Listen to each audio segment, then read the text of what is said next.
नमस्कार दोस्त, इन औरतों को देखिए। गारंटी है इस वीडियो से समाज के एक सेक्शन को बहुत ज्यादा जलन होने वाली है। ये झूठ है, बेकार है, फिजूल की बात है। कुछ लोग ये कहने ही वाले हैं क्योंकि बात भारत के इतिहास की हो रही है। टेक्नोलॉजी अक्सर हम ये सुनते हैं कि चीजें वेस्ट में इन्वेंट होती हैं और फिर धीरे धीरे भारत तक आती हैं, चाहे वो टीवी हो, कंप्यूटर हो या स्मार्टफोन। लेकिन कुछ ऐसी भी चीजें हैं जिन्हें पूरी दुनिया से पहले भारत ने पहचाना था। Number 1, atomic bomb. महाभारत और रामायण में ऐसे अस्त्रों का मेंशन किया गया है जिन्हें हासिल करने के लिए कड़ी तपश्चर्या करनी पड़ती है। ऐसे अस्त्र सबको नहीं मिलते, सिर्फ गिने चुने काबिल लोगों को ही मिलते हैं। इनफैक्ट इन्हें अनलॉक करने के लिए मंत्र पढ़ने पड़ते हैं जो काफी सीक्रेट होते हैं। आज सिर्फ 9 देशों के पास एटॉमिक वेपन्स हैं, सबके पास नहीं, और उन्हें यूज करने के लिए न्यूक्लियर कोड्स एंटर करने पड़ते हैं। कुछ सिमिलैरिटी दिख रही है?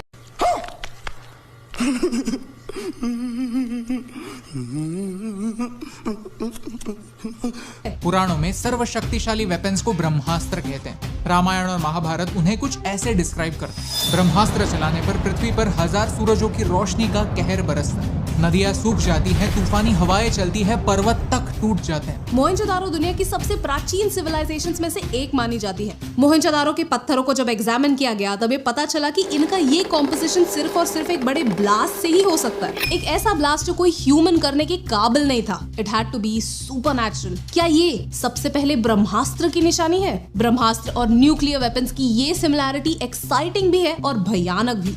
नंबर 2, विमान। एरोप्लेन्स को हिंदी या मराठी में विमान कहते हैं और इस शब्द का पहला इस्तेमाल रामायण में हुआ था।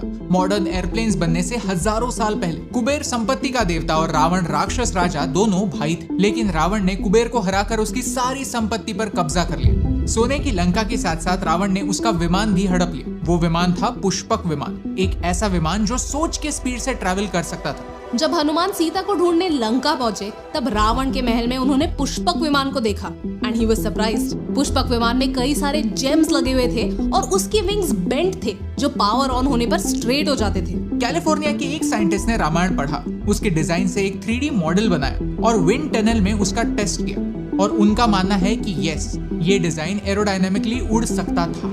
इस विमान से इंस्पायर होकर शिवकर तळपदे ने एक मॉडर्न विमान बनाने की कोशिश की थी, वो भी राइट ब्रदर्स से 8 साल पहले। जरा सोचिए अगर वो सक्सेसफुल हो जाते तो। Number 3, Ayonija, artificial wombs. कई सालों के लिए पूरी दुनिया ये मानती थी कि इंसान का जन्म सिर्फ एक ही तरीके से हो सकता है, लेकिन आज हम जानते हैं surrogacy, sperm donation, freezing your eggs, ये सारी चीजें पॉसिबल है। सिमिलरली आर्टिफिशियल वूम एक मेडिकल डिवाइस जिससे एक फीटस को माँ की कोख से बाहर बढ़ाया जा सकता है। बट डिड यू नो, इस फिनोमेना का सबसे पहला मेंशन महाभारत में हुआ था। गांधारी को एक वरदान मिला था कि उसका बेटा एक शक्तिशाली वीर होगा, लेकिन जब युधिष्ठिर के पैदा होने की न्यूज गांधारी ने सुनी तब वो इम्पेशेंट हो गई। उसने अपनी ही कोख पर वार किया और एक बेजान मांस का गोला उसकी कोख से बाहर निकला। जब ये न्यूज व्यास ऋषि तक पहुंची तब उन्होंने उस मांस के गोले के 100 टुकड़े किए और उन्हें 100 अलग अलग पॉट्स में रखा। ऐसे पैदा हुए कौरव। क्या बात है सर, क्या बात है सर, क्या बात, ये बात है। अयोनिजा यानी योनि के बिना भी इंसान का जन्म पॉसिबल है। ये रेडिकल आइडिया महाभारत का हिस्सा है। द्रोणाचार्य यानी पांडवों के गुरु, उनकी कहानी भी कुछ ऐसी ही है। भारद्वाज ऋषि ने अपने बीज को एक द्रोण में रखा और उसी से द्रोणाचार्य पैदा हुए।